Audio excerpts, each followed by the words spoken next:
ఎంత పొగరే నీకు? నన్ను పిచ్చివాణి చేయడం కోసం పేదపిల్ల నటిస్తావా? నిప్పు లాంటి మనిషిని నన్ను ఉడకబెట్టిన పప్పులా చేసి నవిలి మింగేద్దామని చూస్తావా? నిన్ను నేనేం చేస్తానులే. నేను జుట్టు పిక్కుని చొక్కా చెప్పుకు తిరగాలి.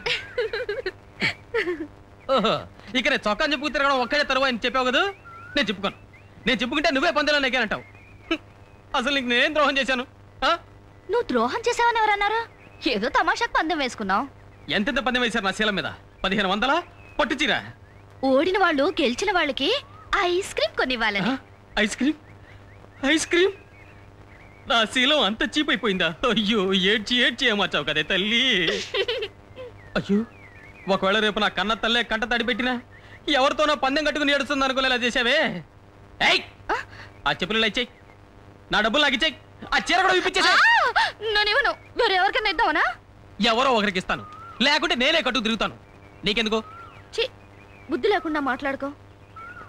కేవలం ఐస్ క్రీమ్ కాసుపడి పెళ్లి కావాల్సిన ఆడపిల్ల పరాయి మగాడితో ఊరంతా బలాదూరుగా తిరుగుతూ ఉంటుందనుకున్నావా?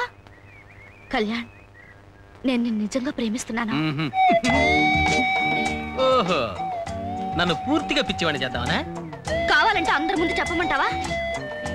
మొదట్లో నిన్ను ఆట పట్టిద్దామని ప్రారంభించాను, కానీ నీ మంచి మనసుకు బందీ అయిపోయాను. ఇప్పుడు కట్టుబట్టలతో నీ వెంట రమ్మంటే వస్తాను. నీ కోసం నా ప్రాణాలు ఇమ్మన్నా ఇస్తాను.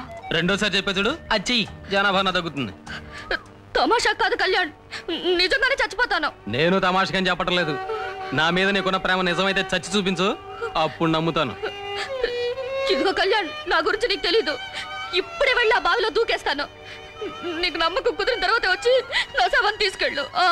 ఏయ్, నువ్వు చెప్పిందల్లా నమ్మి భయపడ్డానికి నేనేమన్నా నోట్లో వేలెట్టుకున్న చిన్నపిల్లని అనుకున్నావా?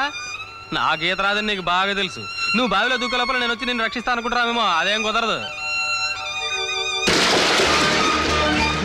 నిజంగా దూకేసినట్టుంది. స్నేహ, స్నేహ, అయ్య బాబోయ్, ఎవరో రండయ్యా, కాపాడండి బాబు. స్నేహ, నేను ఇలాగే తమాషా చేద్దాం అనుకుంటే నిజంగా దూకేసావా స్నేహ?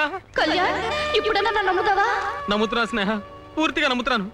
ఎవరన్నా కాపాడండి బాబోయ్. నాకు చాలు కళ్యాణ్, ఇప్పుడు సంతోషంగా చచ్చిపోతానా? స్నేహ, ఇప్పుడే మన ఇద్దరం ప్రేమించుకోవడం మొదలెట్టాం, ఇంతలో నువ్వు చచ్చిపోతే ఎలా స్నేహ? నువ్వు కూడా చచ్చిపో కళ్యాణ్. చక్కగా స్వర్గంలో పెళ్లి చేసుకుందాం. Love marriages are made in heaven అన్నారు.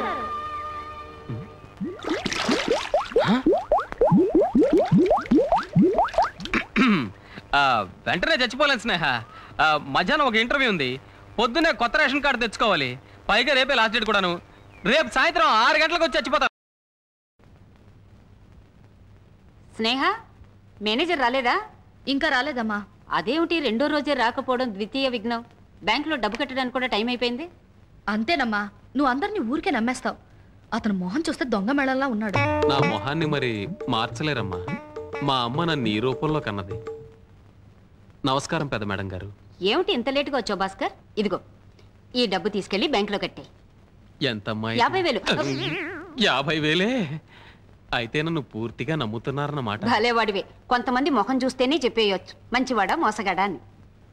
మేనేజర్, అమ్మా ఇవిగో నా బట్టలు, తీసుకెళ్లి వచ్చేటప్పుడు ఇస్త్రీ చేయించి తీసుకురా. తప్పమ్మా, ఇలాంటి పనులన్నీ మేనేజర్కి చెప్పకూడదు. పర్వాలేదమ్మా, మేనేజర్ అంటే ఎవరు? ఏదైనా మేనేజ్ చేసేవాడే మేనేజర్. పైగా పంపుతున్నది ఎవరు? చిన్నమ్మగారు. చిన్నమ్మగారు ఎవరు? మీ తర్వాత నాకు యజమానురాలు. కింద పెట్టండి మేడం. అబే, కింద పెట్టడం ఎందుకు? చేత్తో తీసుకో. చేత్తో తీసుకున్నప్పుడు పొరపాటున చిన్నమ్మగారి వేళ్ళు నా గోళ్ళకి తాకే అనుకోండి, ఊళ్ళో వాళ్ళు చూస్తే నోళ్లు బారేసుకుంటారు. అక్కడ పెట్టండి చిన్న మేడం గారండి. కొంచెం కొంచెం కొంచెం తప్పుకున్నట్టు. నేను నీ బట్టలు ఇస్త్రీ చేయించాలా?